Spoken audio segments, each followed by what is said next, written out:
Bueno, pues hola, buenas noches a todos. Supongo que poco a poco ahora ya se irán incorporando más socios y familiares a la actividad.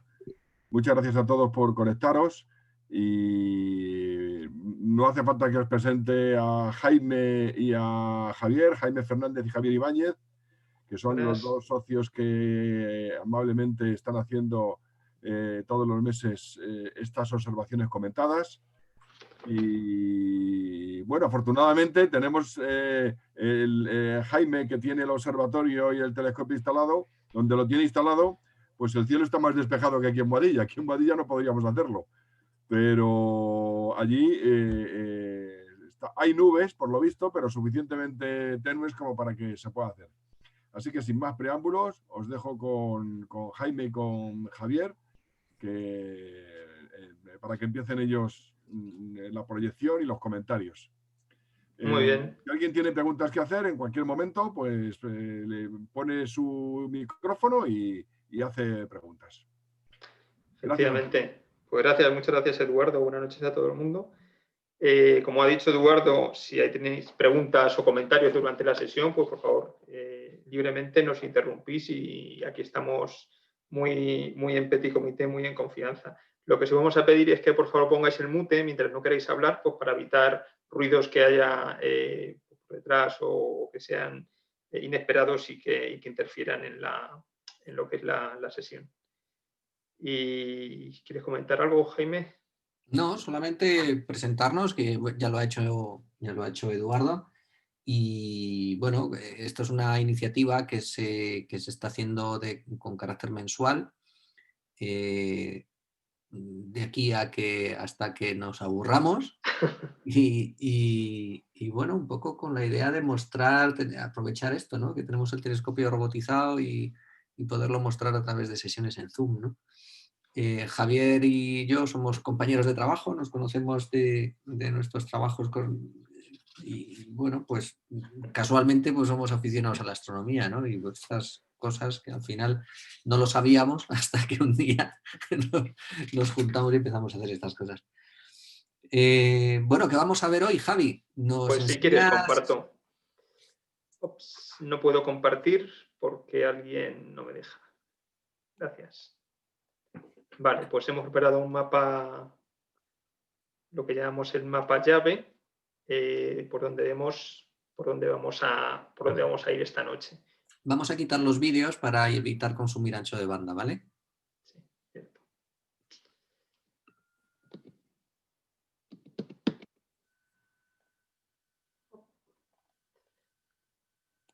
Javi, te veo todavía. Sí, sí, ya que estaba buscando el control porque tenía esto tan grande.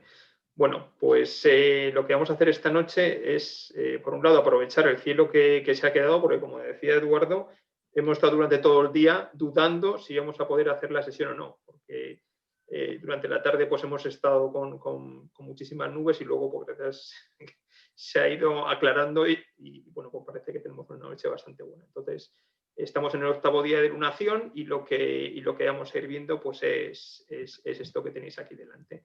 Vamos a hacer un pequeño repaso por los mares de la Luna, que son estas manchas oscuras que hay aquí en la zona de la derecha, en la zona este de la Luna, y luego de norte a sur pues vamos a ir recorriendo una serie de cráteres pues más representativos, pues empezando por la zona del Mare Frigoris, pues lo que viene aquí, ¿no? Que es Aristóteles, Eudoxus, iremos a la zona del Mare Imbrium, en todas estas zonas montañosas que aquí figuran los montes Alpes, Cáucasos y Apeninos, pues los iremos recorriendo con el telescopio, iremos bajando por la parte media de la Luna, visitaremos un par de rimas, la rima Hyginus y alguna otra que hay por aquí, y terminaremos ya cerca del Polo Sur, pues esta zona hay ahora justo 3 cráteres que están en la zona del terminador de la Luna. El terminador es lo que separa el día de la noche en la Luna y es donde apuntamos nuestro telescopio porque es lo que nos permite ver con la sombra que proyectan los diferentes accidentes, lo que permite ver el relieve con mayor claridad, el relieve de los diferentes cráteres, en este caso, montañas, etcétera, que queremos ir observando. No sabemos lo que veremos en el Polo Sur porque depende un poco de las condiciones climáticas y de cómo va la noche, pues no sabemos si veremos Tycho, si veremos algún otro cráter representativo de la zona del Polo Sur, pero bueno, que nuestra intención es hacer ese recorrido, como os he explicado, de norte a sur, empezando por el Mare Frigoris. Y bueno, pues como he comentado, iremos viendo diferentes accidentes, diferentes tipos de elementos que hay en la Luna, pues como por ejemplo, Jaime, si nos dices alguno de los elementos que iremos viendo. Sí, bueno, lo más representativo que se ve en la Luna pues son esos grandes mares, ¿no? Que los llaman mares, sin serlo, obviamente. Un segundito, que estoy teniendo un problema aquí con la conexión. Ya está, arreglé. Sí, vamos a ver estos grandes mares que en definitiva no dejan de ser también grandes cuencas de impacto. Son grandes, el equivalente a los cráteres, que son más pequeños, más reducidos, pero de un tamaño muchísimo mayor. Están cubiertos por magma, por una lechada de lava que le da ese color oscuro. Una lechada de lava pues que tiene una consistencia, lo hemos dicho varias veces, como si fuera aceite de motor caliente, ¿no? Y entonces, una vez que fluía por las grietas que se producían en esos impactos, pues fluían muchísimos kilómetros a lo largo y a lo ancho en superficies gigantescas, ¿no? Ahora, a lo largo de la sesión, iremos viendo pues, el tamaño pues, de Crisión, de Serenidad, un poco para hacernos una idea de la cantidad de kilómetros que recorrían esos fluidos, ¿no? De lavas, ¿no? Se distinguen entre las tierras altas y las tierras bajas. Las tierras altas son generalmente las zonas más del sur, en este caso, que lo vemos cubierto de cráteres, y las zonas bajas, que son precisamente los mares, ¿no? Veremos cráteres, veremos lo que llamamos rimas o riles, que son valles y grietas en la superficie de la Luna. Montes, la zona de los montes, vamos a ver los 3 más representativos, como son los Alpes, Cáucasos y Apeninos, y algún detallito más de carácter volcánico, como son piroclastos, en fin, veremos un poco en función de cómo se porte la atmósfera hoy, pues podremos ir viendo unas cosas u otras. Muy bien, pues vamos a ver qué tal se ve con el telescopio, ¿no? Vamos allá. Si me das control. Ok. Vamos a ver.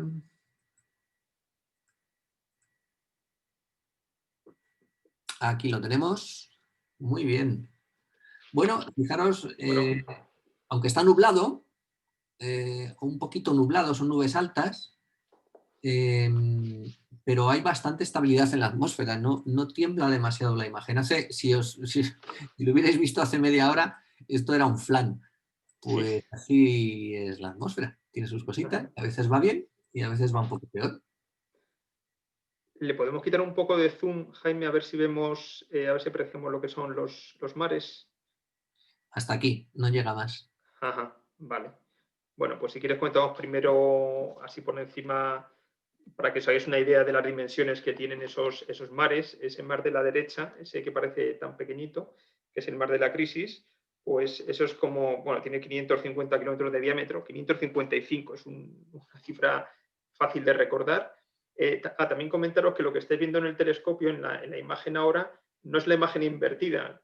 Los que tengáis telescopios en casa, pues sabéis que cuando ponéis el ojo en el ocular, veis la imagen invertida con respecto a cómo está el objeto. Aquí lo que hemos hecho ha sido, pues como tenemos la suerte de tener un telescopio también digital, pues le hemos dado la vuelta a cómo se vería para que se vea una imagen natural, como si lo vieras a simple vista con los prismáticos. Bueno, entonces este de aquí, gracias, es el mar de la Crisis, que tiene esos 500 y pico kilómetros de diámetro, que para que os hagáis una idea es como si en la parte superior estuviera Madrid y en la parte inferior estuviese pues cruzar todo lo que es la península ibérica, desde Madrid hasta el estrecho de Gibraltar. Esa es la dimensión que tiene ese mar, que como ha comentado Jaime, es una cuenca de impacto y que posteriormente fue rellena de lava. Es desde Madrid, no es toda la península ibérica. Es desde Madrid solamente. Sí. Es verdad. A veces cuando quieres hacer las similitudes con distancias que más o menos sabes, pues te pueden ser malas pasadas. Sí, en fin, pero sigamos a un mar aún más grande, que es el Mar de la Serenidad, que es el que está arriba a la izquierda. Más o menos, pues, ¿no? Efectivamente, así es. Como te decía, el que está un poquito más hacia el oeste y hacia el norte, el Mar de la Serenidad, que tiene 700 kilómetros de diámetro, es el de arriba, ese de ahí, ese tiene 700 kilómetros de diámetro, y el de más abajo, que es el Mar de la Tranquilidad, pues ese es el más grande de los que tenemos hoy a la vista, que tiene 870 kilómetros de diámetro. Es el Mar de la Tranquilidad y, como digo, bueno, pues las dimensiones son enormes porque fueron producidas, igual que el resto de cráteres que vamos a ver hoy, por un impactador. En este caso hay dimensiones pues colosales. Y nada, si quieres comentar algo acerca de los mares, o creo que ya lo he dicho antes, ¿no? De la cubierta basáltica. Sí, un poco lo que ya hemos adelantado, ¿no? Los mares son grandes cuencas de impacto, son también, se podría decir que son también cráteres, pero en este caso cubiertos de lavas. Fijaros, en algunos casos se llega a observar las distintas coladas de las distintas fases en las que estos mares se han rellenado.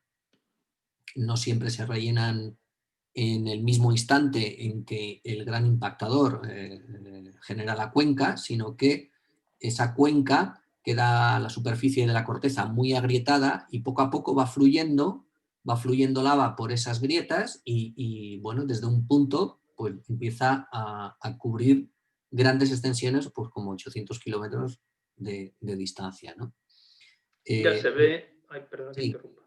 Mira, no, te iba a decir solamente que es importante tener en cuenta eso, porque en Imbrium vamos a ver algunas estructuras que se producen justo en ese periodo de tiempo, entre el momento en que se produce el impacto y el momento en que se rellena de lavas el fondo de la cuenca de impacto, ¿vale? Ahí pasa bastante tiempo y entonces veremos marcas y señales de ese proceso.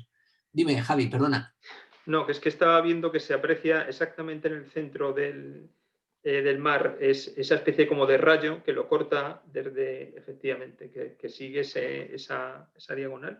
Y eso es un rayo de eyecta de Tycho, que llega hasta esta zona de la Luna. Bastante más abajo en esta dirección. Casi ni lo veremos hoy, Tycho, y sin embargo, miles de kilómetros más al noreste, pues la eyecta de Tycho atraviesa el Mar de la Serenidad. En fin, pues si quieres vámonos un poquito más al norte, a los primeros cráteres que queríamos ver esta noche. Hemos buscado siempre objetos que están cerca del terminador, pues para intentar apreciar mejor detalles, aprovechando la sombra que todavía proyecta la Luna en el amanecer de esos objetos. Ese cráter grande que tenemos ahí arriba, en el centro de la pantalla, es Aristóteles. Ese cráter tiene pues unos 80-90 kilómetros de diámetro.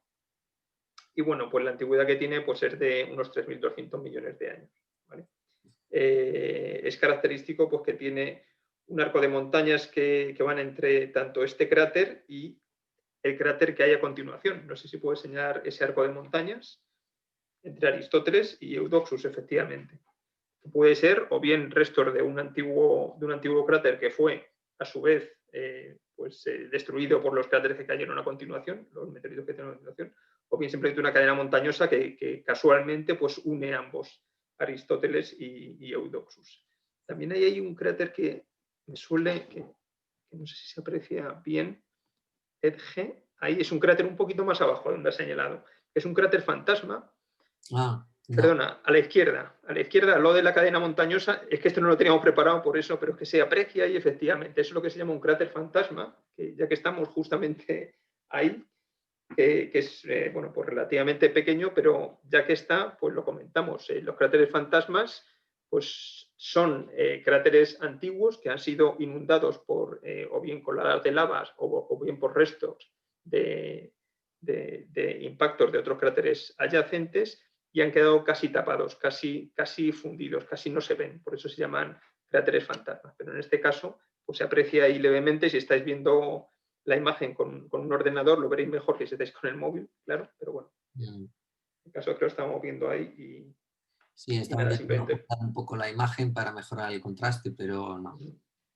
No, Vale, lo que es también Aristóteles, comentar alguna cosa más, pues tiene unas terrazas, que es eso que está señalando efectivamente Jaime, en el interior del cráter. Esas terrazas pues tienen unos 3.700 metros de profundidad. Y bueno, si puedes comentar cómo se han formado esas terrazas, o si quieres. Sí, fundamentalmente esas terrazas se forman por derrumbes después del impacto del cráter. Cualquier impacto de un cráter tiene una serie de fases y entre las que una de ellas es el derrumbe parcial que puede ocurrir en los bordes del cráter.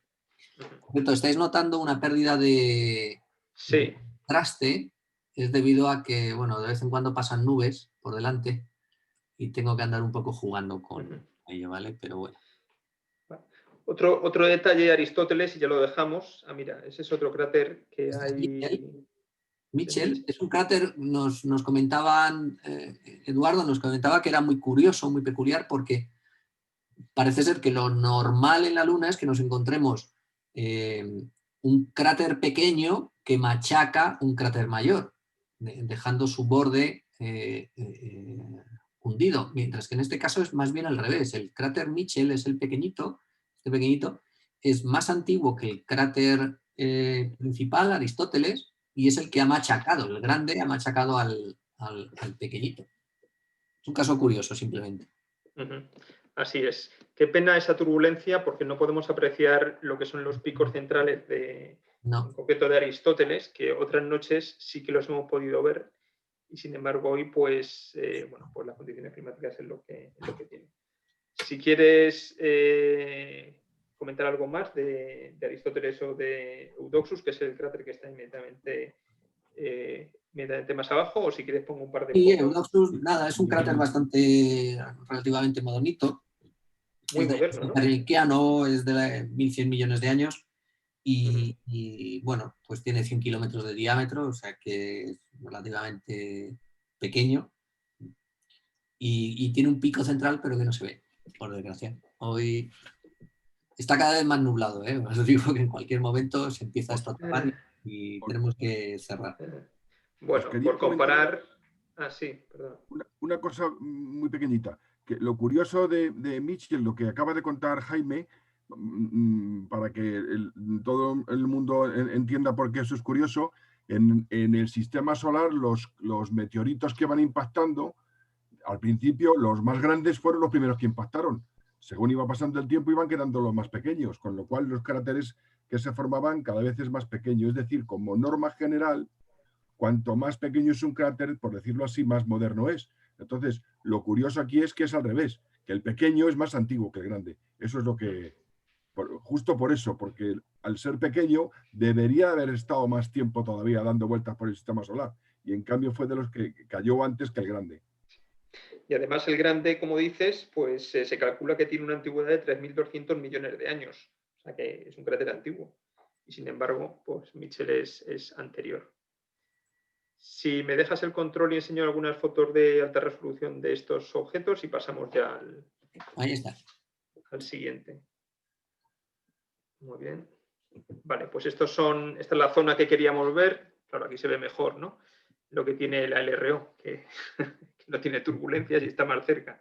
El cráter superior es Aristóteles, como veis ahí sí que se aprecian esos picos que hay en el interior, que son unos picos centrales formados a partir de lo que es el rebote o bien materiales posteriores que han caído del propio impactador a la hora de producir el cráter. Esa cadena montañosa que como comentaba unía de una forma curiosa por los dos cráteres, Aristóteles y Eudoxus más abajo, y este cráter fantasma que se aprecia muchísimo mejor, claro, que es EGD y que bueno, pues que está cubierto de lava, se rellenó de lava en su interior y que en este caso sí que las paredes todavía sobresalen por la parte superior de dicha lava, pero hay otros casos en la Luna en los que incluso se aprecian menos estos cráteres fantasma. A ver si tengo alguna más. Vale, este es Aristóteles, una toma donde se aprecia el borde elevado, y también algo que no hemos comentado antes, y es que tiene lo que es la circunferencia del cráter, pues tiene una forma ligeramente poligonal. Hay muchos cráteres en la Luna que tienen esta forma hexagonal, y Aristóteles, pues esta pared de aquí, la pared norte, pues se aprecia como intenta hacer esa forma no circular, sino poligonal. También se ven aquí en el interior lo que son los picos centrales. Y bueno, esta es una toma cenital de Eudoxus con lo que son los cráteres satélites. Pues esto de los cráteres satélites, no sé si todo el mundo lo tenemos más o menos claro, pues se denomina cráter satélite, se le pone el nombre del principal, en este caso Eudoxus, seguido por una letra, y esa letra es el orden del abecedario, como podéis ver, y va en función tanto de lo que es el tamaño del cráter, de la cercanía y de la juventud o antigüedad del cráter. Pues hay una serie de criterios que son los que hacen que alrededor o dentro del cráter principal pues existan estos cráteres satélites con esta nomenclatura, Eudoxus A, B, C, D, etc. No sé si queréis comentar algo los demás o pasamos otra vez al telescopio. Si acaso, sería interesante dejar claro que los cráteres los cráteres satélites, no son secundarios del principal, es decir, no se forman, que otra cosa que también hay cráteres secundarios, pero no son estos. Es decir, los cráteres satélites simplemente se les da el nombre porque están cercanos a un cráter grande, pero no están formados por rocas que se lanzaran desde aquí, para que nos entendamos. Muy buena apreciación, efectivamente. De hecho, aquí vemos cómo la antigüedad de Eudoxus es evidente comparada con lo de los cráteres satélites. Estos cráteres son mucho más jóvenes, tanto por lo que es el brillo que desprenden como por pues, el grado de erosión que tienen. Forma cónica, sí. Si me das control. Sí. Ops, perdón, que me cuelgo. Muy bien. Bueno, ¿veis esto? La atmósfera va jugando con nosotros. Ahora se ve un poquito mejor que antes. Se ve bastante más detalle. ¿Pasamos a la zona de los montes? Sí, vamos a echar un vistazo a los montes Cáucasos, que son los primeros que tenemos ahí. Estos son. Si te parece. Y bueno, pues comentar que los montes Cáucasos, pues es una cordillera que tiene una longitud de unos 500 kilómetros y una anchura más o menos de unos 100. Es una anchura irregular, o va variando, pero más o menos la media son 100 kilómetros de anchura. Tiene unas cumbres, las montañas que vemos ahí, pues son de hasta 3.500 metros de altitud y están separadas pues, por diferentes valles. Y bueno, pues comentar que los montes Cáucasos separan lo que es el Mare Imbrium, que es la parte que vemos a la izquierda, de lo que es el mar de la Serenidad, que se queda a la derecha. En la parte superior tenemos el otro conjunto de montes, los Apeninos. Perdón, los Apeninos. En el superior están los Alpes. Los Alpes. Sí, con el Valle de los Alpes justo ahí en el centro, que ahí se ve bien. Y empieza a asomar Plato, fíjate. Ahí lo tenemos. Los Alpes, todos estos digamos, grupos montañosos se forman por la propia cuenca de impacto. Estas son las distintas anillos que se consideran, depende a quién le leas, pues entre 3 y 6 anillos, se supone, concéntricos a la cuenca de impacto, ¿no? Bueno, pues estos bordes es estos son los levantamientos del borde, el equivalente del borde de un cráter, ¿no? Sería esto, pero a lo bestia, en un tamaño impresionante. Estas son las 3 grandes cordilleras que presenta la Luna. Tenemos aquí Efectivamente. además algo muy peculiar, ¿verdad? Sí, eso de ahí es un valle, es el Valle de los Alpes, porque esos son los Montes Alpes, que es una de las cordilleras más espectaculares, que es mi favorita, porque ese valle que está señalando Jaime en el telescopio tiene 130 kilómetros de longitud y justamente atraviesa, corta lo que es la cordillera de los Alpes pues prácticamente por la mitad. Tiene esos 130 kilómetros de longitud y 11 kilómetros de anchura. Y bueno, pues es un valle que se aprecia muy bien al telescopio, como podéis ver, a pesar de la turbulencia. Y bueno, otros elementos ahí dentro de lo que es los Montes Alpes, pues es el Mont Blanc, que es el pico más alto de esta formación. No es tan alto como el Mont Blanc en la Tierra, tiene solamente 3.600 metros de altitud, pero bueno.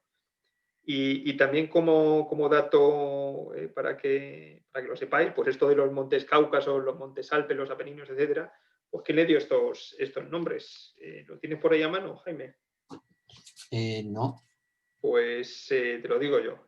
Lo dio el nombre a lo que son las cordilleras montañosas de la Luna, se lo puso Johannes Hevelius, que era un astrónomo del siglo XVII.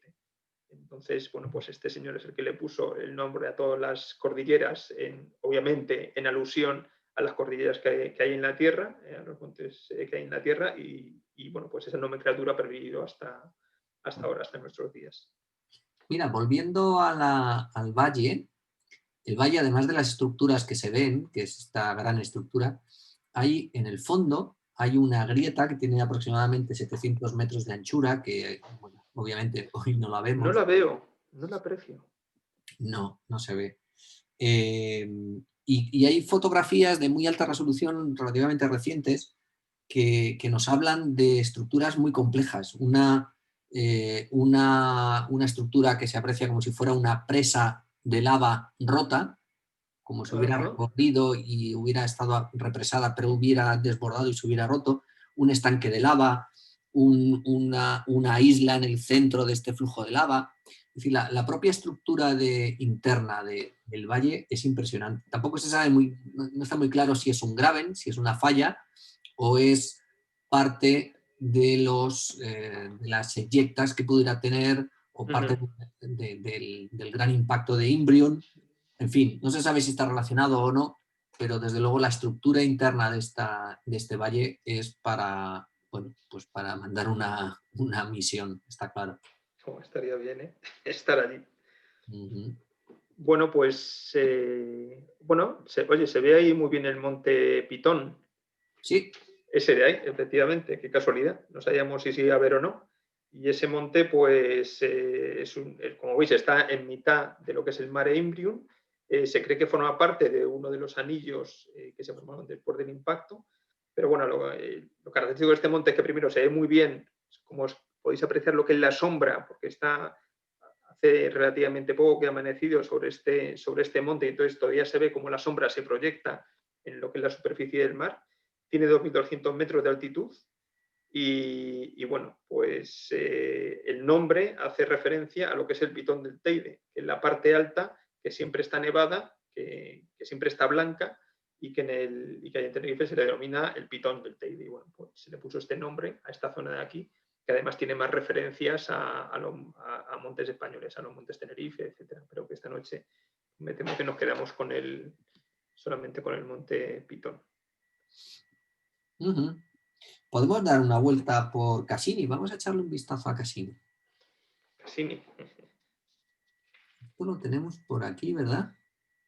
Sí, es ese cráter que está ahí separando efectivamente los montes Cáucaso de los Alpes. Cassini es un cráter interesante, tiene 58 kilómetros de diámetro, una profundidad de 1.200 metros, ahí se ve mejor, y como veis tiene varios cráteres satélites en su interior, Cassini A, Cassini B, etc.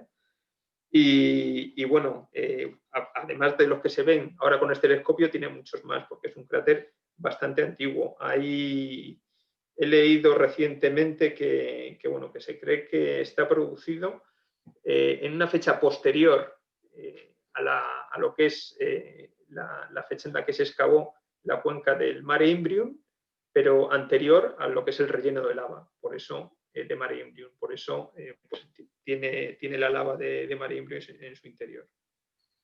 Esto es lo que comentábamos antes, de que ese periodo de tiempo no es instantáneo, no es desde que se produce la cuenca de impacto, desde que se produce la cuenca de impacto hasta que se rellena esa cuenca, pasa bastante tiempo, el suficiente como para que impactara un cráter y ocurriera eso. Fijaros que a diferencia de los demás, este tipo de cráteres son cráteres que dejan herida, digamos, en la superficie, mientras que este ha sido luego cubierto. Oye, y estoy viendo que también se ve el monte Pico, arriba a la izquierda, justo en el terminador, ese de ahí, esos dos, Pico y Pico Delta o algo así, no me acuerdo cómo se llama, que también hace referencia a lo que es el Teide en Tenerife. Los tres montes de aquí. ¿Perdón? Pico y Pico Beta. Pico y Pico Beta, gracias. Pues también hace referencia a lo que es el monte Teide en Tenerife. Y como veis, pues tiene... Uy, esto cada vez se ven más turbulencias, ¿eh? Bueno, va a ratos. Va a ratos. Va a Bueno, ratos. me deja que ponga un par de fotos de alta resolución antes de que nos olvidemos del Valle de los Alpes. Pues comparto y... Vale, esto primero son los montes Cáucaso que hemos comentado antes, que eran los que cerraban, los que separaban entre el Mare Imbrium y el Mar de la Serenidad. Esto es una foto tomada desde el Apolo 15. El Apolo 15 aterrizó muy cerquita de aquí, luego lo veremos. De hecho, no lo hemos comentado antes cuando presentábamos el mapa, pero os enseñaremos algunas fotos y algún material de esa misión del Apolo 15, porque aterrizó pues, aquí al lado, en los Montes Apeninos. Como decía, el Apolo 15 rumbo a su lugar de destino, pues hizo esta foto desde su órbita de los Montes Cáucaso. Y esta es la foto que queríamos ver, que es una chulada de lo que es toda la zona de los Alpes. Como veis, son toda esta cadena montañosa de aquí, el valle, como lo separa totalmente de un extremo a otro. Esta zona de aquí no la estamos viendo porque está fuera del terminador, y lo que estamos viendo es este monte de aquí, que es el monte Pitón y el monte Pico y Pico Beta, como ha dicho Eduardo. Entonces, vamos a lo que son los Alpes. Voy a hacer un poquito más de zoom y cómo se aprecia esa grieta que comentaba Jaime, que no se sabe bien su origen, y que tiene 700 metros, me has dicho, de anchura. Sí, 700 metros de ancho. No lo sabía. ¿Qué será el ancho? Y muchísimas estructuras, además. Sí. Bueno, pues esta es la zona que se está viendo ahora con nuestro telescopio. Esta es otra toma, un poco más en diagonal, para que se aprecie. ¿Y sabes dónde están eso que ha comentado? De la presa de lava y el no sé qué. No lo sé exactamente, no sé la posición. Lo que sí determina es que esa grieta que se ve al fondo, pues sí, debería tener un origen volcánico, puede ser un tubo de lava colapsado. Y porque desde luego lo que sí está claro es que hubo, digamos que corrientes de lava, ¿no? Que llegaron a regresarse, bueno. Pero no sé exactamente dónde está. Las fotos las he visto en alta resolución en internet. Vale. Ok, y bueno, este es Cassini, pues se ve que es un cráter que está elevado con respecto a la superficie, y como tiene cráteres secundarios, cráteres satélites, como comentábamos antes, pues que tiene esa nomenclatura que comentábamos, Cassini A y Cassini B. Y bueno, esta es una de alta resolución de Cassini A, y yo creo que ya pasamos. Ah, mira, tiene una foto del Monte Pitón. Desde el Apolo 15 también, que estaba a punto de aterrizar o de alunizar. Y bueno, pues iban haciendo fotografías y vídeos en su trayecto, y entonces, bueno, pues nos han traído este material. Vamos a pasar otra vez al telescopio. ¿Te parece, Jaime? Bien, comparte. Bien.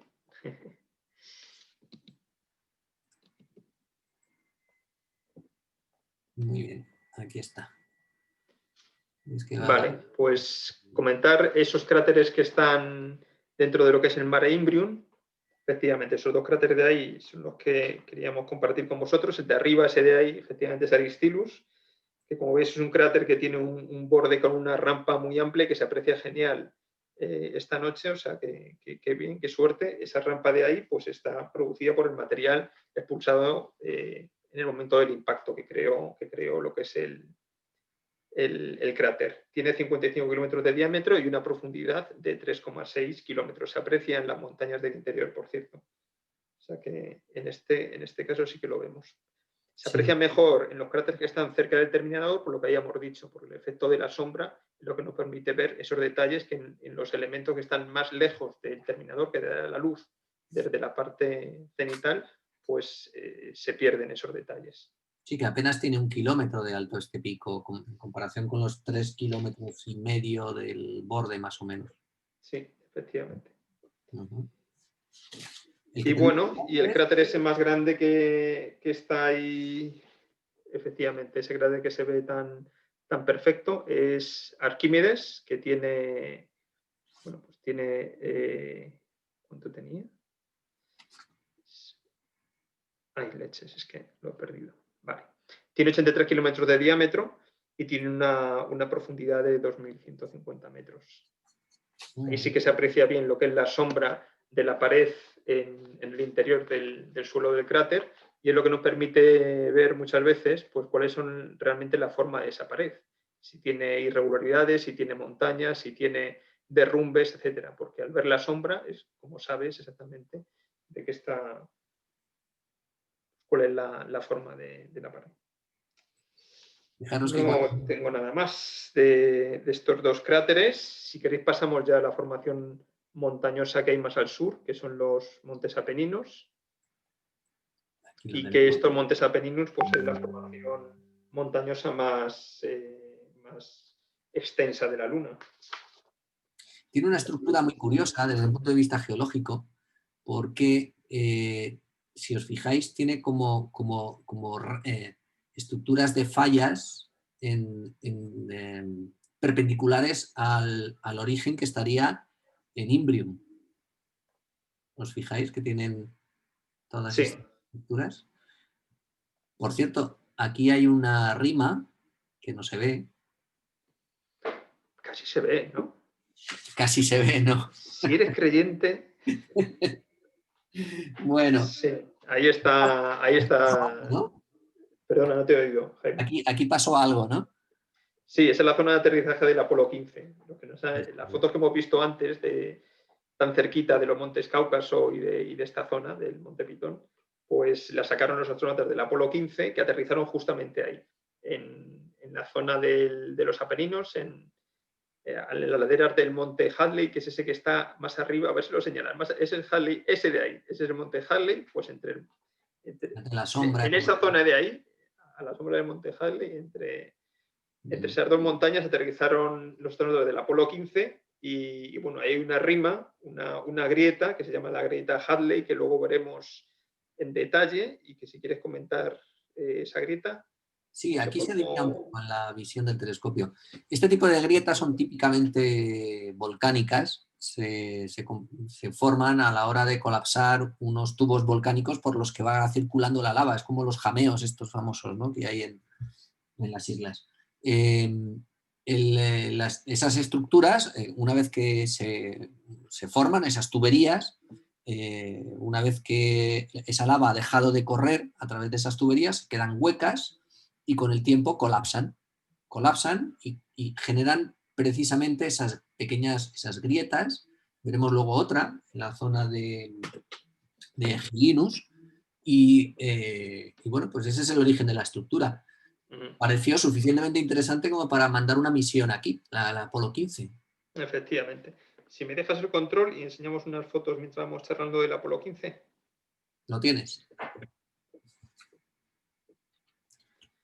Muy bien. Bueno, pues primero esto es una foto de la zona que estamos viendo. No exactamente en la misma lunación, porque la parte de la izquierda de la foto no la estamos viendo. La sombra llega más o menos pues hasta aquí, hasta Arquímedes. Y aquí sí que se aprecia esa grieta, que es la rima Hadley, que estamos comentando, la zona de alunizaje del Apolo 15. Este de aquí es el monte Hadley. Y bueno, pues ellos se alunizaron aquí. El objetivo era estudiar toda esta zona. Entonces, de la misión Apolo 15, pues os queríamos contar que, pues algunas curiosidades.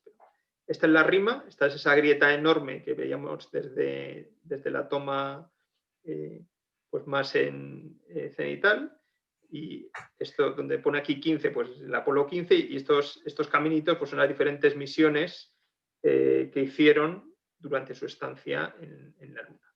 Pero no lo hicieron andando. No lo hicieron andando, efectivamente. Apolo 15 fue la primera misión en la que llevaron un rover lunar, como los que estamos habituados a ver en las antiguas imágenes, porque hubo otros rovers lunares que llevaron los rusos, pero los más famosos son los de las misiones Apolo. Entonces, esos son los rovers que le permitieron pues, hacer este tipo de misiones que eran kilométricas, o sea, eran paseos de muchos kilómetros y que duraban horas y horas. Y de hecho, hasta que no llegó el Apolo 15 con ese rover, lo que es las misiones, la misión de los astronautas de las misiones Apolo, perdón, pues siempre cumplían lo que son los horarios. Siempre había problemas, siempre había retrasos y nunca podían hacer pues, todo lo que se estaba planificado que hicieran. Tenían el problema de que andar por la Luna no era tan fácil como habían previsto. Entonces, hasta que no aterrizó un rover y les permitió moverse de una forma motorizada, pues no consiguieron cumplir con esos objetivos. Casi 10 kilómetros de distancia recorrían desde el aterrizador. Sí, en total en esta misión el rover recorrió 90,8 kilómetros en la superficie lunar y nunca se alejaban más de esos 10 kilómetros que comenta Jaime, concretamente 9,6, porque en caso, era el cálculo que tenían hecho, en caso de que se averiase el vehículo a esos 9,6 kilómetros, pues tenían suficiente oxígeno y lo que necesitasen para poder volver andando hasta la nave. Entonces, bueno, pues esto, perdonad que deje la foto porque es una de mis favoritas. Esto es la rima Halley, que como decíamos, pues tiene 120 kilómetros de largo, tiene una anchura de 2 kilómetros y las paredes, pues, tienen una profundidad de unos 300 metros, pero las paredes, depende de en qué sitio de la rima estés, pues pueden ser más abruptas o menos abruptas. Entonces, los astronautas tenían la misión de investigarla, pero no meterse dentro por lo que pudiera pasar. Esta es pues una foto panorámica de lo que es la rima con aquí se ve la sombra a la izquierda de lo que es el aterrizador. Y bueno, pues por cierto, ahora que veo al astronauta, sí. Aquí, Javier, ocurrió algo con los astronautas, ¿verdad? Sí, los astronautas del Apolo 15 fueron extremadamente pillos, en el sentido que bueno, pues ahora os enseñamos algunas fotos porque se descubrió que habían llevado material de contrabando a la Luna. Suena raro, ¿no? Bueno, pues además no fueron los primeros, pero estos fueron los que dieron más el cante. A los que les pillaron. Y además les pillaron. Señalar, ¿veis el regolito lunar pegado a lo que es el traje del astronauta? Bueno, pues esto es lo que, cosas como estas que no se sabían hasta que se llegó a la Luna, y lo que hacían que las misiones que no fueran con rover, pues tuviesen esos retrasos enormes en lo que es el cumplir los objetivos. El regolito lunar es un polvo que, debido a que en la Luna pues, no hay erosión, el polvo no está redondeado, es un polvo cohesionado, pero los granos son puntiagudos. Es casi como si fuera un velcro, o es algo muy abrasivo, tremendamente abrasivo, pero es que además está cargado eléctricamente, con lo cual cuando andaban un poco por la Luna, el polvo se pegaba a los trajes, les dejaba los trajes negros, y además tenían que tener mucho cuidado porque ese polvo era tremendamente abrasivo. En los ejes del rover o en cualquier estructura mecánica la destrozaba, como de hecho pues recientemente ha pasado con una sonda china. Así es. Y bueno, comentar que esta foto es excepcional porque aquí lo que vemos es el astronauta Scott. Irwin le está haciendo una foto, se ve su sombra aquí abajo a la derecha, y lo que está haciendo es poniendo una placa conmemorativa, una placa conmemorativa que tuvieron que llevar de contrabando, porque en ella lo que aparecían eran los nombres de los 14 astronautas que habían muerto en lo que es la carrera espacial. Entonces, en esos 14 astronautas había nombres soviéticos, y como existía la Guerra Fría y tenían esa competencia soviéticos y americanos por llegar a la Luna y todo lo que era la carrera espacial, les prohibieron de forma explícita que hicieran ese homenaje. Entonces ellos lo que hicieron fue saltarse la prohibición, llevar aquí la placa con los 14 nombres americanos y soviéticos. Si veis este de aquí, el Yuri Gagarin.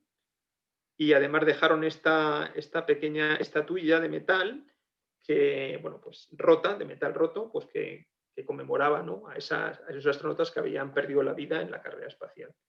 Entonces esta fue la primera de las cosas que hicieron de forma un poco ilegal.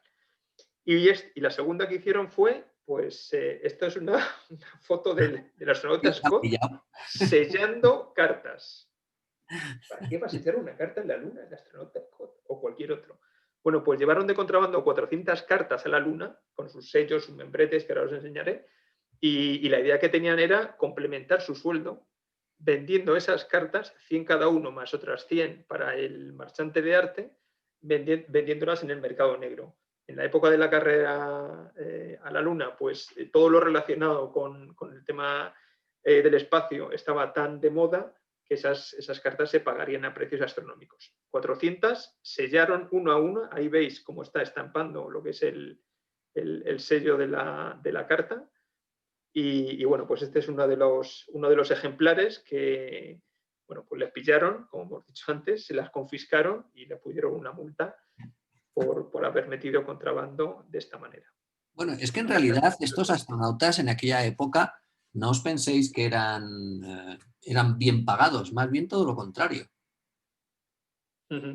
Estos astronautas podían estar cobrando $20.000 al año, que era lo que cobraban por su condición militar, y se acabó. Entonces, así es. Claro, ellos corrían unos riesgos enormes. Claro, y su miedo era dejar a sus familias, bueno, pues en la ruina, ¿no? En caso de que les ocurriera algo. Y esto era una forma de asegurarse cierta tranquilidad, ¿no? Sí, cierto complemento de alguna manera, pues en caso de que les pasase algo no tenían ni seguro médico porque nadie les quería cubrir. Era tan arriesgado el trabajo que tenían que hacer que bueno, pues eso, utilizaban este tipo de artimañas para intentar complementar sus ingresos.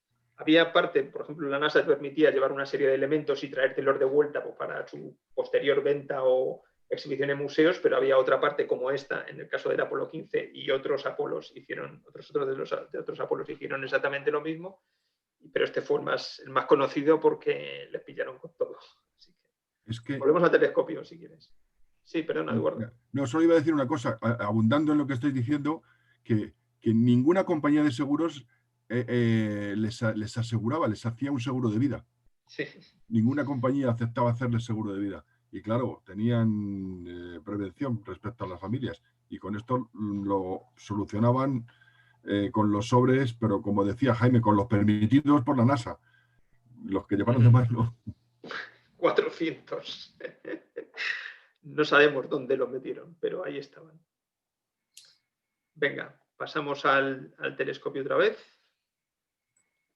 Y vamos a la zona del Mare Vaporum y la rima Hyginus. Vamos a ver qué es lo que vemos. Bueno, si vemos la rima, ya sería... Fijaros que no se ve la rima, pero sí que se ve el crátercito de la rima. ¿Lo veis ahí? Eso es la rima Halley. Sí, esa es la rima que va de aquí a aquí. No se ve, sí, pero sí que se ve el crátercito de la rima. Ese crátercito, en alguna de las fotos de detalle se veía. Oye, tenemos un par de vídeos que no sé si queréis que lo pongamos o vamos mal de tiempo y no lo ponemos, de lo que es el despegue del Apolo 15 desde ahí, desde la rima Hadley, y como luego sobrevuela la rima en su rumbo al luego Javier, el encuentro con el módulo de mando. Dime. Perdón que interrumpa. También la Apolo 15 tuvo lo del martillo, lo de la pluma, y fue realmente una misión que al no aterrizar en zona ecuatorial, fue brillante y fue altamente riesgosa, ¿no? No solamente hicieron tropelías, pero hicieron otras cosas, ¿no? Pobre gente. ¿Qué es lo del martillo y la...? Sí, ¿Estos no fueron los que le hicieron homenaje a Galileo? Sí. Ah, Sí. bueno. No sabía yo eso. Galileo. Sí, con un martillo y una pluma en el Sí. vacío, de manera que hicieron la demostración práctica de que ambas, tiradas a la misma altura, caían al mismo tiempo en la superficie de la Luna. Ajá, anda, no sabía. Y lo hicieron Y los de hacer la Apolo 15. misión, ellos no llegaron a la Luna por el plano orbital, digamos. Llegaron por arriba. O No sea que llegaron por el plano ecuatorial. fue diferente. Sí, esa misión fue la primera misión de otro tipo, incluso, vamos a ver, el Apolo 15 llevó el rover porque ahorró combustible y ahorró un motor porque llevaron otro recorrido. Tanto es así que la segunda fase no llevaba 5 motores, llevaba solo 4 motores J2 y el ahorro de combustible y el ahorro de motor permitió llevar más agua, más comida, más agua, no, más oxígeno, más comida y el rover y estar más días sobre la Luna. Ajá. Este motor que quitaron lo compensaron alargando el tiempo de ignición de los 5 motores de la fase 1. Y como matiz a eso que ha contado Jaime, solo una anécdota, y es que el módulo lunar se llamó Falcon y la pluma que llevaron naturalmente era de halcón. Era una pluma de halcón. Entonces, no llegaron, fue la primera misión, hasta el Apolo 14, habían ido por misiones que aterrizaban en la zona ecuatorial y que el que quedaba en órbita quedaba más o menos en una zona ecuatorial, dentro de una banda del Ecuador, no exactamente. Ajá. Y esta fue la primera misión que se separó de la zona ecuatorial y además iba en el sentido contrario. En lugar de aterrizar viniendo del este hacia el oeste, Sí. aterrizaron viniendo del oeste hacia el este. Por eso pudieron aterrizar ahí, porque no Claro. quiero decir, viniendo del este hubiera sido imposible aterrizar pasadas esas montañas. Claro, los Apeninos te hubieran parado. De hecho, hemos visto antes unas imágenes del pico, ¿no? Del pico... Pitón, ese es el Pitón. Pitón, eso es. Pasando justo al lado del Pitón, se supone, o bien estaban haciendo esta trayectoria, o bien acercándose desde esta zona, ¿no? Sí, si hubiera venido de este a oeste no hubieran podido aterrizar. Uh-huh.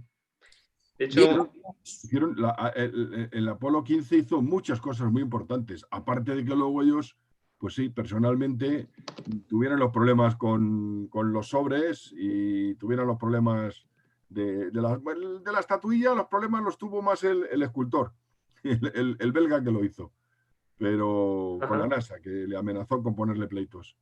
Pero hicieron científicamente cosas muy importantes y trajeron muestras muy importantes. Mirad cómo ha mejorado la situación ahora mismo atmosférica, que ahora se ve perfectamente. La rima, joder, qué bien se ve, madre mía. Sí. Pues vamos a aprovechar antes de que se vea mal, ¿vale? Venga, estamos en Frigoris, ¿verdad? Es el Mare Vaporum.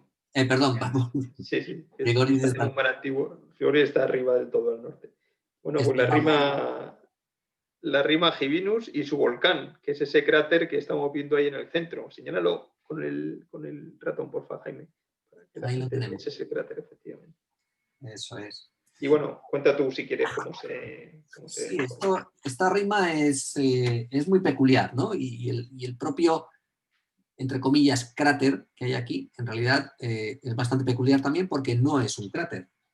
Y en realidad esto es una caldera volcánica, un domo volcánico hundido, colapsado. ¿Cómo sabemos esto? Pues fundamentalmente porque, a diferencia de cualquier cráter que tiene los bordes sobreelevados, esta caldera no tiene los bordes sobreelevados, están al mismo nivel que el resto del mar Vaporum. Es muy pequeñito, tiene unos 9 kilómetros y unos 800 metros de profundidad. Y tienen unas pendientes generosas, es decir, esto está claramente, digamos que producido de dentro a afuera, ¿no? Es un colapso de una cavidad llena de lava que cuando se vacía pues pierde su consistencia, ¿no? Además, alrededor vemos unas zonas oscuras, todas estas zonas oscuras de aquí, estos son lo que llamamos piroclastos. Los piroclastos son cenizas volcánicas. Son cenizas, esto se está saturando, voy a bajarlo un poco. Son cenizas que se producen en la actividad volcánica, con lo cual otra seña más de identidad de que toda esta zona no es impactada, sino que es producida por volcanes. Pero es que además, creo que luego vamos a ver, Javi tendrá alguna foto de detalle y vamos a ver las cadenas de domos hundidas que forman todo esto. Vemos aquí que hay estructuras un poquito más anchas que el resto. Eso en realidad son más domos volcánicos hundidos, ¿no? Es decir, todo esto es una estructura volcánica impresionante que además, fijaros que continúa hacia acá. ¿Lo veis? Este es... Arideus, es la rima Arideus. Eso es. Y lo que pasa es que a estas alturas ya empieza a verse bastante mal. Se ve mejor un día o dos antes. Sí, cerca del terminador, efectivamente. Pero se aprecia muy bien lo que es la rima Hyginus. Sí. Algo se ve. Aquí hay como 20 calderas volcánicas alineadas con la propia grieta. Ahora lo vemos en la foto. Sí, ¿tienes una foto por ahí? Sí, simplemente comentar para que veamos la perspectiva que estas rimas pues tienen unos 200, 300 kilómetros de largo. Y bueno, pues para que sepamos así un poco cuáles son las dimensiones. Y vale, pues paso a enseñarte un par de fotos.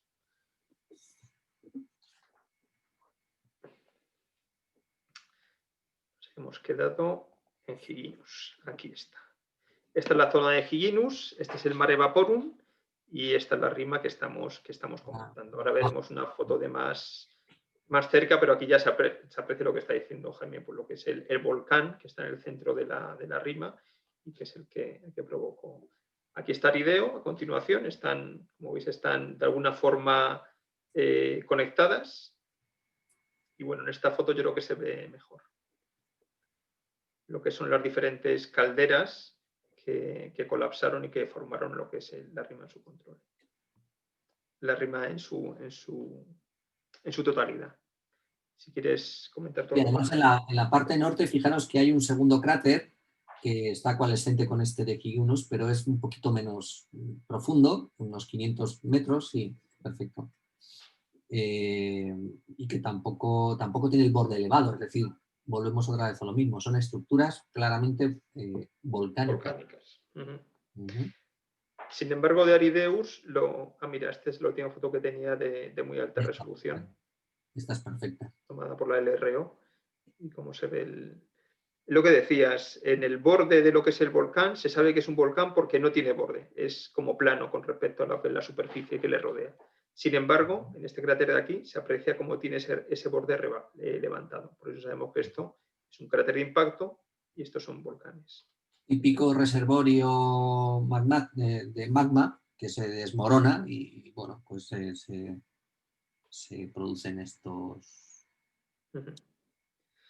Vale, y esto es una toma desde una de las misiones Apolo de lo que es la rima Arideo. Haremos así en diagonal para ver toda su extensión. Tiene unos 4.000, 4.500 metros de anchura y unos 500 de profundidad. No sé si os recuerda un poco lo que es la rima Halley que hemos visto antes. Y esta es otra toma de la rima Arideo desde el Apolo 10, que como todos sabemos pues no llegaron a alunizar, pero sí que hicieron multitud de fotografías y de ciencia en torno a la Luna antes de que por fin Apolo 11 aterrizase posteriormente. Y yo creo que podemos volver para ver el resto de temas que teníamos preparados, Jaime. Sí, dame control. Ay, siempre se me olvida. Ya está. Sí, mirad, he aumentado mucho el contraste de la imagen para que se vea bien Arideus. Fijaros que está aquí, como una continuación. Y que se ven bastante claros. La imagen transmitida no se ve igual que en la imagen aquí en directo, obviamente. Pero bueno. Bueno, ¿por dónde continuamos? Pues vámonos más hacia el sur de la Luna, ya que hemos dejado toda esta zona que era tan interesante. Vámonos a una zona pues, que tiene sobre todo cráteres, una zona más craterizada, no hay tantos mares, tantas rimas, y vamos a ver 3 de los cráteres más interesantes que se pueden ver ahora. Ahí estás. O Clock. En transparencia, si os fijáis, la Luna está ahora mucho más transparente, las zonas que se saturan, esas zonas blancas saturadas se ven mucho más intensas. Hemos aumentado el contraste y no hemos aumentado mucho la turbulencia. Bueno, mira, las cosas no van mal hoy.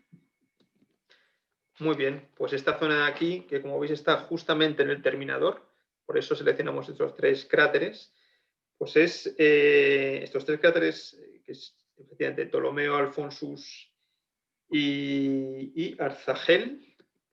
¿Es Arzachel? No. Sí, Arzachel. Ptolomeus, Alfonsus y Arzachel.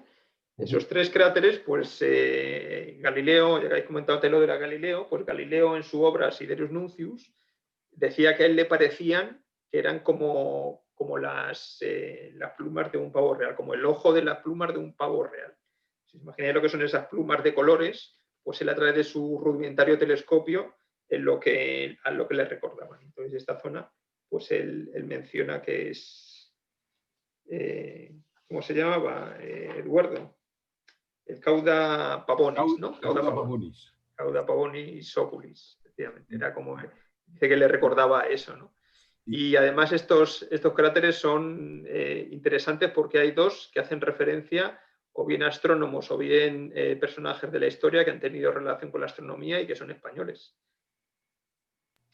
El primero de ellos, el más grande, que es Ptolomeus, obviamente no es español, era un matemático y astrónomo griego, y ese cráter es el más grande de los 3, tiene unos 150 kilómetros de diámetro aproximadamente, pero el siguiente es el cráter Alfonsus, que tiene 119 kilómetros. Ahí se puede apreciar muy bien el pico central, es la ventaja de estar cerca del terminador, que se aprecia bien el pico y su sombra.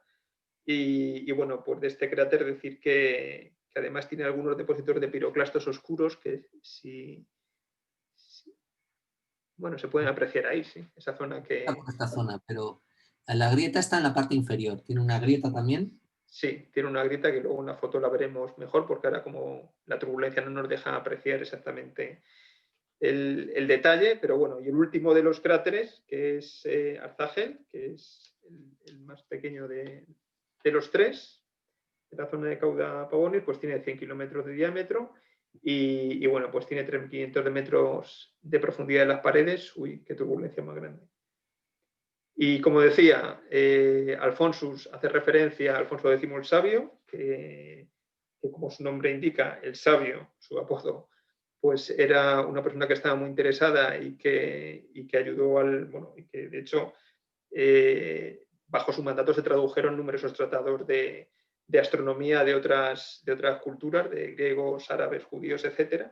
Y bueno, pues como era uno de los reyes que más interesó en la astronomía, se le puso este cráter con su nombre, y el de abajo, que era Arzachel, pues hace referencia a un astrónomo de la época del Al-Ándalus, que vivía en Toledo. Arzachel es la latinización de su nombre árabe, y bueno, pues este cráter también hace referencia a, en este caso, un astrónomo español del Al-Ándalus del siglo XII, pero que aquí está. ¿Y si quieres comentar algo? Sí, el pequeñito que hay oscuro entre Alfonsus y Arzachel, a la izquierda, que está ahí, eso es Alpetragius. Y también era español, era de Córdoba, era de Al-Ándalus y era de Córdoba. De un pueblo de Córdoba. Sí. Un cráter de 60 kilómetros, pequeñito. 40, perdona, me he equivocado al daros el dato. Vale, 40 kilómetros. Sí, tiene 40 kilómetros de diámetro, y el día bueno para verlo es mañana, porque es un cráter que como peculiaridad diremos que antes estábamos comentando que era el exprimidor, porque fue una especie de exprimidor, porque no tiene prácticamente suelo el cráter, sino que lo que tiene ahí es un cono enorme que ocupa pues, prácticamente todo el suelo, lo que es la base del cono, y sube hasta lo que es la superficie. No se ve. No. Qué pena que no se vea. No. Si mañana tenéis la oportunidad, bueno, mañana está nublado, o sea que es imposible verlo. Bueno, pues en otra ocasión, si tenéis curiosidad por verlo, igual tengo luego por aquí una foto. Veréis cómo es un cráter muy característico, y por eso, porque no tiene suelo, tiene una especie de aspecto de exprimidor, y además hace referencia a un personaje español del siglo XII que estaba también relacionado con la astronomía. Pero mañana está nublado en la luna, ¿eh? No os creáis que en Valdemorillo está despejado. Una cosa que se me está ocurriendo, perdonad. Sí. Al pensar que no estaba todavía amaneciendo, o sea, que el sol no estaba lo suficientemente alto para que se viera el fondo de Alpetragius, se me ha venido a la cabeza una cosa, y es lo siguiente. Estamos viendo que los cráteres y que las rimas y que las tienen unas pendientes, tienen unas paredes en talud hacia el interior, y a lo mejor podemos estar pensando, o alguno de los que nos está oyendo, de los que os está oyendo, está pensando que son grandes abismos y grandes pendientes, porque hablamos de 3.000, de 2.800 metros de profundidad. Entonces, que eso puede ser un talud muy, muy vertical y puede ser como un abismo. Pues solamente quería comentar que la media de la pendiente de los cráteres, no digo que todos los cráteres, ni todas las rimas, pero la media entre todos aproximadamente son 7 grados de inclinación, es decir, muy poquito. Se podría subir andando, un poco fatigados, probablemente porque serían cuestas muy, muy, muy largas, pero la pendiente no son muy pendientes. Como os digo, la media son 7 grados. ¿Y por qué se sabe que la media son 7 grados? Porque cuando el Sol está a 7 grados de altura en los cráteres, es cuando el momento en el que las paredes de los cráteres empiezan a estar iluminadas y se ven de color gris. Y así es como se han medido las pendientes de los cráteres. Entonces, de media, se ha medido que la mayoría de los cráteres tienen una media de 7 grados de pendiente en sus paredes, con lo cual no son grandes abismos, son muy largas las cuestas, son unas cuestas larguísimas, pero que fácilmente se pueden subir andando. Por ejemplo, una que no vamos a ver hoy, pero que es muy famosa entre los aficionados, que es Rupes Recta. Pues lo mismo, Rupes Recta, que es, como dice el nombre, muy recta, pues se puede pensar que es un abismo tremendo. Pues no, Rupes Recta tiene menos de 40 grados, tiene 20 y tantos grados de pendiente. Se podría subir con un todoterreno tranquilamente, con el coche cuesta arriba, sin problemas. Perdonad pero sí. se me ha ocurrido que podría ser interesante. Sí, buscando información de Rupes Recta, pues lo veíamos hoy, también ya lo había leído antes, que efectivamente tú te imaginas que es una pared que es una pared que no puedes, que tiene que escalar, y efectivamente he leído que Rupes Recta en concreto, no sabía lo de los demás cráteres y tal, pero que se puede subir sin ningún problema. Y qué pena que no se vea, porque ese cráter que está ahí abajo a la izquierda, que empieza a amanecer, ese de ahí, ese, que tiene dos S, justamente ese es Tebit, y un poquito más hacia el oeste ya está la pared que menciona Eduardo. Pero no va a ser ahora, tiene que ser más tarde. Sí, además como es baja, como y se empieza a ver la algo. falla es baja con respecto a lo que es. Así que le das el botón mágico, macho, y ¿Has visto? y se ven ahí cosas que no te imaginabas. Claro. Mira, ya empieza a asomar aquí parte del borde de Tebit. Tebit No, Tebit el viejo es el grande, el que coge todo. El que coge todo, esto es. Creo yo, vamos. Aquí hay uno fantasma y Rupes debería estar aquí, tocando Sí, esto. está justo ahí. Sí. Tocando esto. Justo ahí. Entonces, justo lo que estás marcando. El que aguante aquí hasta las 2 de la mañana lo verá. Eso te iba a decir, digo, esta noche, dentro de 2 o 3 horas, está amaneciendo ahí. Sí, verá. El nivel de detalle que se puede llegar a apreciar, claro, aquí el cielo, la luz es tan rasante que es muy fácil de apreciar. Sí, pequeños montículos o pequeños accidentes geográficos que pasado unas horas no se van a ver. Muy bien. Pues si le quitas el contraste, es un poco dañino. No, efectivamente, Pero bueno, ya hemos terminado un poco la ruta. Antes de que lo quite, perdona, ¿puedes volverlo a subir? Fijaros en la sombra que proyecta en la pared oeste de Alfonsus y de Alpetragius. ¿Veis los picos? Sí, muy bien. Efectivamente, ahí es lo que comentábamos antes, como los cráteres que hemos visto en Mare Imbrium no existían esos picos, porque eran unos bordes, pues perfectamente, no perfectamente, ¿no? Pero vamos, que muy lisos, por decirlo de alguna manera. Y sin embargo aquí se ve como el cráter de Alphonsus, por ejemplo, está lleno de picos. Y Toda esta David estructura. abajo también se ve. Muy Algo interesante. que te piensas que es una pared que no tiene ninguna irregularidad, pues descubres en ese momento, cuando el terminador pasa justo por el momento adecuado, que no es una estructura regular, tal y como pensábamos cuando la ves así. Muy bien, ¿qué nos queda? Nos queda poco. Pues nada, acercarnos al polo sur de la Luna. Si quieres, déjame el control, que enseñe alguna foto del trío de Cauda Pavonis y nos vamos al polo sur a ver qué es lo que se ve. Bueno, esta es una foto que he encontrado chula de la misión de Apolo 12, justo cuando pasa por encima de Ptolomeus. Entonces me ha parecido, la foto está hecha del módulo de mando, justo cuando se estaban alejando rumbo a su encuentro con la Luna. Y este es el cráter Alfonso, para que se vieran lo que son las grietas que ha comentado antes Jaime, pues que pudiéramos verlas desde una toma de la LRO. Y las zonas de piroclastos, ¿lo veis? Alrededor de allí. Las zonas oscuras. Y abajo, eso es. Estas de aquí, como se aprecian perfectamente. Y aquí se ve el Petragius, este cráter que comentábamos, que no tiene suelo, porque lo que es la pared norte está derruida y ocupa parte de lo que es el suelo, y lo que es el interior del cráter pues está ocupado por lo que es el cono, este cono de 20 kilómetros de diámetro, que ocupa casi todo su interior. Y nada, esta era una foto un poco más de cerca del interior de Alphonsus, para que viéramos lo que es el conjunto de rimas, las grietas que hay en su interior y los cráteres satélites que tiene, tomada desde el Apolo 16.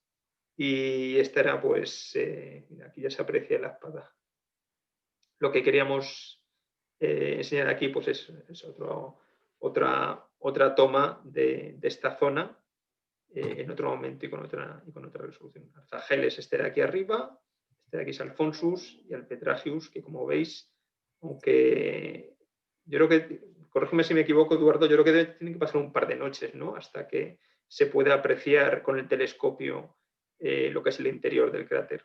Porque mira por dónde va aquí el terminador, que está ya muy hacia el oeste, y sin embargo sigue sin apreciarse. Sí.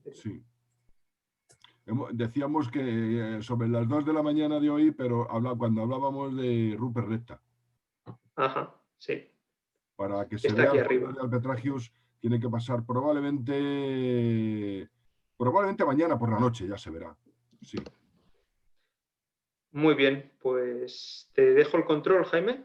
Sí. Y a ver qué has encontrado en el Polo Sur. Bueno, en el Polo Sur en realidad no es fácil encontrar nada. Por el lío que hay, ¿no? Sí. No tengo claro si esto es Tycho. Tycho está... un pelín más para acá. Tycho no se ve todavía, no, está más a la izquierda. Pero lo que sí se ven son las eyectas. Fijaros, he reducido mucho he jugado con los mandos de la cámara para que se vean los gigantescos canales de eyecta que salen de Tycho y que cubren toda esta zona, incluso llegando, fijaros aquí, atravesando los distintos mares. Y acordaros que... El Mare Nectaris. Sí, y acordaros que antes hemos visto arriba, aquí, hemos visto uno de los rayos de eyecta. El Mar de la Serenidad. Exacto. Fijaros a la distancia. Párate ahí. Para. Que hay una cosa. Mira, mete un poquito de zoom ahí. Porque hablando de las eyectas, un poquito más. No subas, o sea, no bajes al sur. Ahí, mete más zoom. Se acabó, hasta aquí. Bueno, pues veis, no sé si lo podéis ver, pero al este, es decir, a la derecha de Ptolomeo, hay no hace falta que lo muevas más. justo arriba se ve una grieta recta, no sé si lo veis, aquí. Ptolomeo. Ponte en Ptolomeo. ¿Dónde está Ptolomeo? Ptolomeo, de las 3 que hay, a la izquierda tienes 3 cráteres. Sí. Pues el primero es Ptolomeo. Justo arriba, un poquito a la derecha. Sí. No. Ptolomeo. Sí, Ptolomeo. Estamos Eso en la es Ptolomeo. Eso es Ptolomeo. Arriba a la derecha se ve un tajo. Esto. Eso es. Bueno, pues eso y otros más parecidos, más pequeños, es el más grande que hay en esta zona, se le llaman la escultura ímbrica. Vale. Y Sí. esos son no son roturas, no sé cómo decirlo. O sea, No, son rayajos. Rayajos, vale. Rayajos. Los rayajos están formados por rocas que salieron Eso. lanzadas casi a ras del suelo del impacto que formó Imbrium. Y entonces ese Imbrium, esas rocas arramplaron con todo lo que había por su camino, por la enorme fuerza que llevaban. Se denomina la escultura ímbrica. Ese Fíjate, tipo de... esta que ha roto incluso el borde del cráter, lo ha atravesado. Ahí está. Aquí hay otra. Todo esto son las esculturas. Ahí hay otra. Esculpidos. La traducción es esculpidos. Esculpidos, pues eso, esculpidos. Esculpidos. Eso es. Mira, por aquí continúan parte de los esculpidos. Aquí, fijaros. Es que al comentar en los rayos me ha venido a la mente eso. Y además claramente tienen un origen radial, es decir, vienen de la zona de Imbrium, ¿no? Es que el impacto de Imbrium debió ser algo descomunal. Hay otra zona al sur, pero eso para otro día porque hoy está con demasiada luz. Pero al sureste del Mare Nectaris hay el mismo tipo de... parecidos, no exactamente igual, pero parecidos. Hay otras formaciones que se denominan la escultura nectárica. Sí, por eso hoy no lo vemos. No, hoy imposible. Imposible. Bueno, pues esto es lo que ha dado la sesión de hoy. No sé si tenéis curiosidad por... Si alguien quiere coger los mandos del telescopio, es suyo. Solo tengo que darle control. ¿Alguien se anima? Hola. Yo no me animo, desde luego. Bueno, ¿por qué no? Porque no, porque seguro que hago algo. Carne de piloto de Luna. No tengo carnet de Luna. Bueno, no es tan difícil, solamente es moverse y darse una vuelta. Mira, Proclus. ¿Quién se anima? Eso que se ve ahí brillante es Proclus. Aquí está. Eso es. Bueno, pues... Y se puede llegar a contrastar mucho más, claro. Jugando... La Luna se ha puesto de lujo ahora mismo, ¿eh? Jugar con el contraste y jugar con el zoom me ha parecido una herramienta magnífica, vamos. Sí, hay que saber usarla. Claro. Fijaros, Bueno, ¿alguno de los asistentes conectados tenéis alguna duda, alguna curiosidad? ¿Queda alguien conectado? ¿Queda alguien despierto?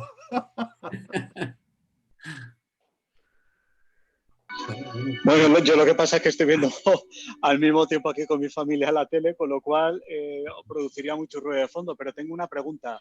Respecto al cono de Alpetragius, ¿cuál es su origen, por favor? Eso quiero saber yo también, a ver, que lo diga alguien. ¿Cuál es su origen?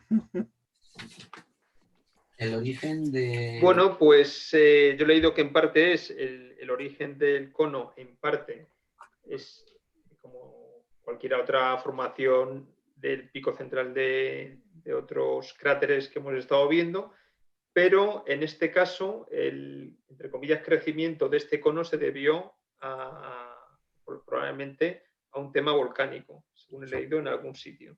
Sí. Es decir, que inicialmente no era esas dimensiones, sino que fue, entre comillas, creciendo. Como un domo, como si fuera un domo. Efectivamente.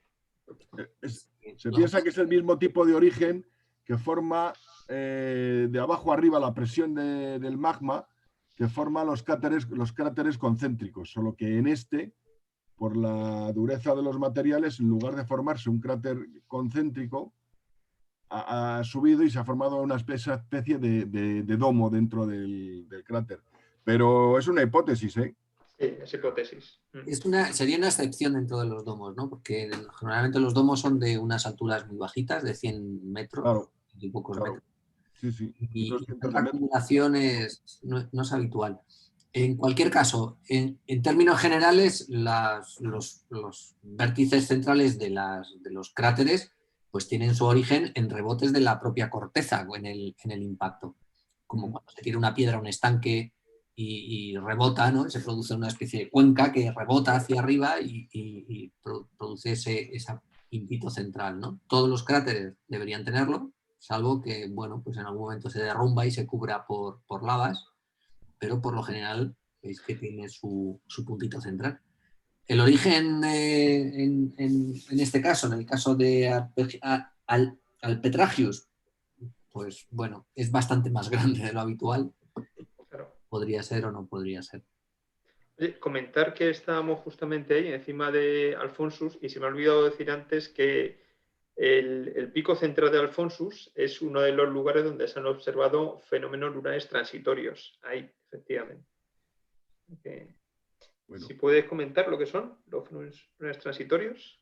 Bueno, básicamente son brillos que se detectan, o a veces son restos como de polvo en suspensión que se pueden llegar a detectar con telescopios, que durante muchos años se pusieron en duda, que no estaba claro si existían o no existían. Digamos que un poco la tecnología pues ha ido buscando esos efectos lunares transitorios y se han ido encontrando, ¿no? Que son, bueno, pues pueden ser o bien pequeños impactos de asteroides, pueden ser, bueno, pues algún residuo de actividad que pueda quedar en la superficie de la Luna, ¿no? Como fue el caso, en el caso de Alfonso fue así, que se detectó en el 1956 por los soviéticos, y luego la investigación posterior pues llegó a determinar que había sido eso, una emanación de gases alrededor de lo que es ese pico central. Por cierto, en Alfonso tampoco hemos comentado que hay fotos de alta resolución de una sonda Ranger, de la Ranger 9 en concreto, que impactó además en el pico central. Esta sonda Ranger, lo que al principio de la carrera espacial por llegar a la Luna, eran un proyecto, y corrígeme Eduardo si me equivoco, que habían lanzado los americanos para comprobar pues la firmeza del suelo de la Luna, porque claro, no se sabía, como nunca había ido nadie, ni se habían enviado naves ni nada, no se sabía si realmente era una superficie sólida o era una superficie, imagínate, de cenizas, donde cuando la nave se fuera a posar, pues se iban a hundir para el interior. Entonces, el proyecto Ranger, la intención que tenía era tomar fotografías en rumbo de colisión con la superficie de la Luna. La intención de eso, de enviar fotografías desde muy cerca, justo antes de estrellarse con la superficie, y comprobar de esa manera que la superficie era lo suficientemente sólida como para luego aguantar cuando llegase una nave tripulada y se posara en la Luna. Y justo ahí, en el centro de Alfonso, la Ranger 9 impactó. Ahí. Precisamente se eligió ese sitio, Alfonso, para que se estrellara esa nave, porque todas las naves Ranger se estrellaban, como tú bien has explicado. Las misiones siguientes, que fueron las Surveyor, ya aterrizaban, pero las Ranger siempre tomaban las medidas antes de colisionar.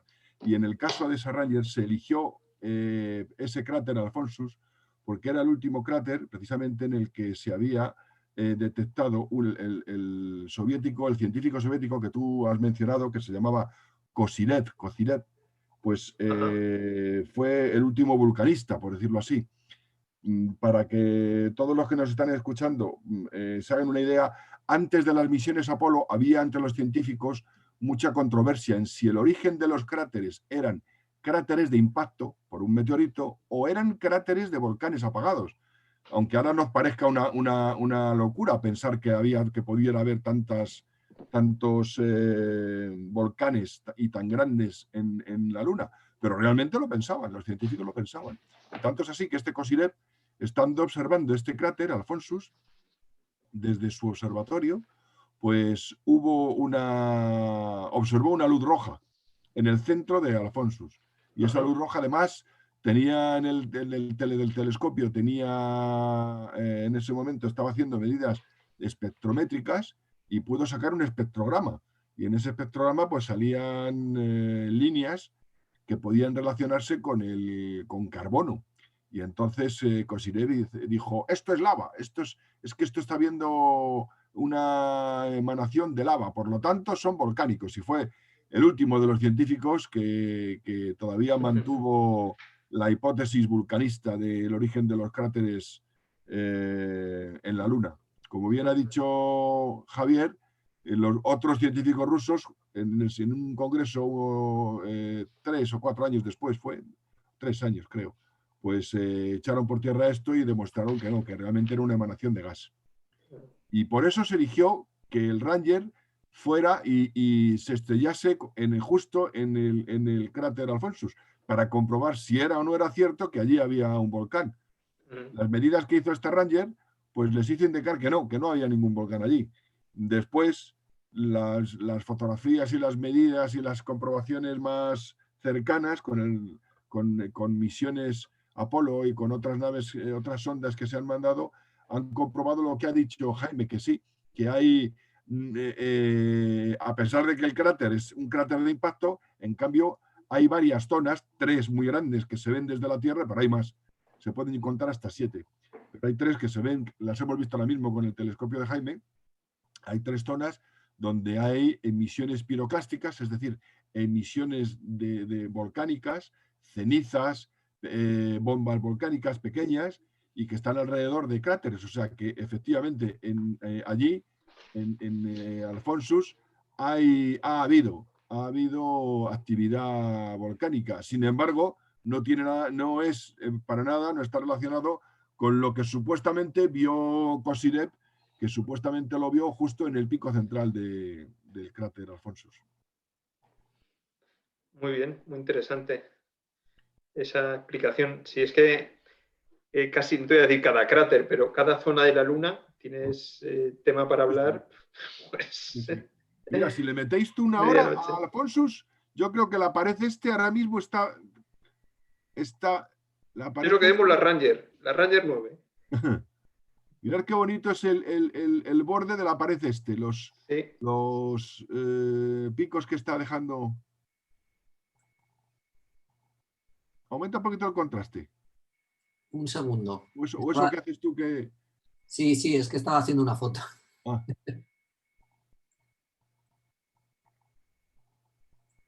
Sí, lo que hago es aumentar mucho. Ahí se ven las dos paredes. Las 2 paredes. Qué diferentes son, ¿eh? Esta puntiaguda y esta más roma, ¿no?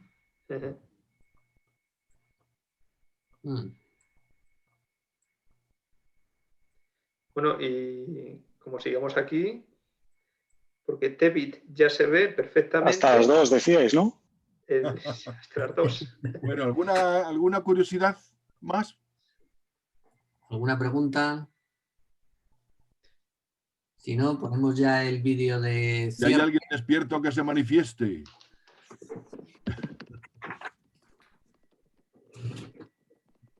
Oye, pues van a estar dormidos de verdad, ¿eh? No, es que tienen el mute puesto para no interrumpir. A ver. Bueno, pues entonces... nos despedimos con un vídeo. Ahora un vídeo ya de cierre de la actividad.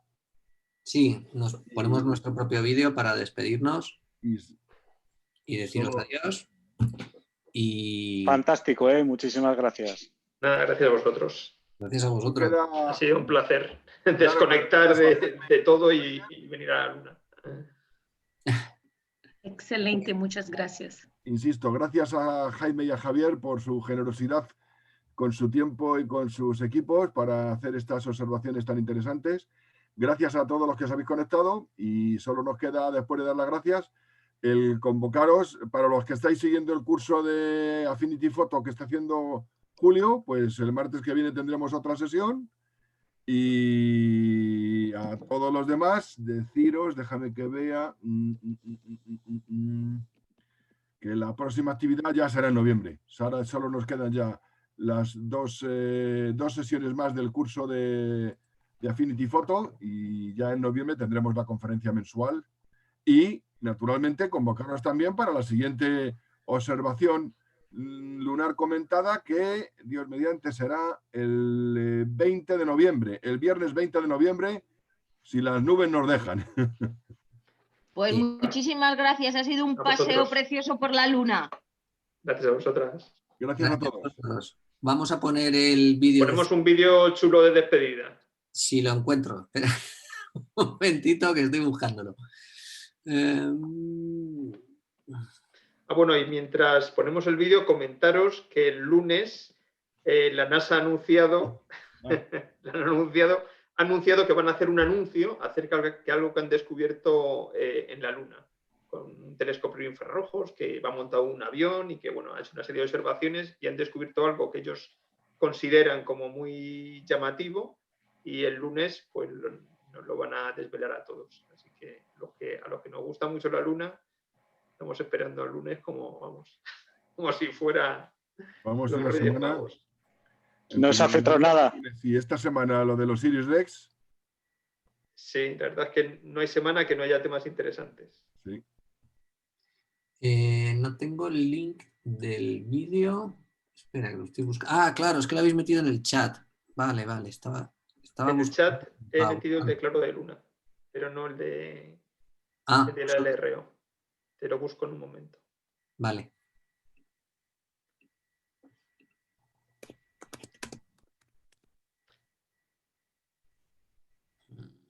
Ya lo... ¿No?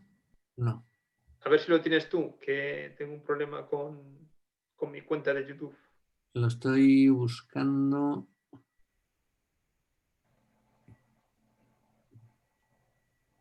Un segundito.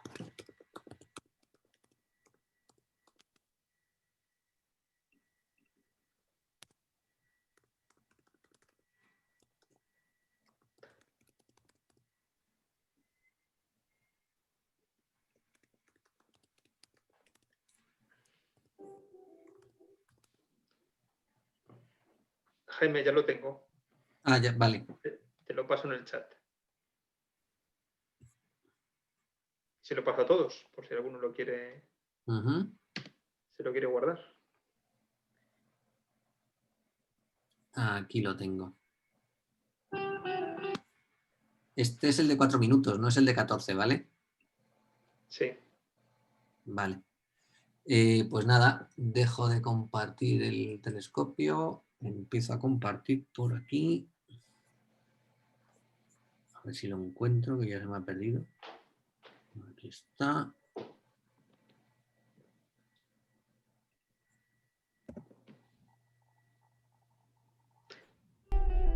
Ahí está. Muchas gracias a Dios. Hasta luego. Adiós a todos. Hasta luego, hasta la próxima. Hasta la próxima.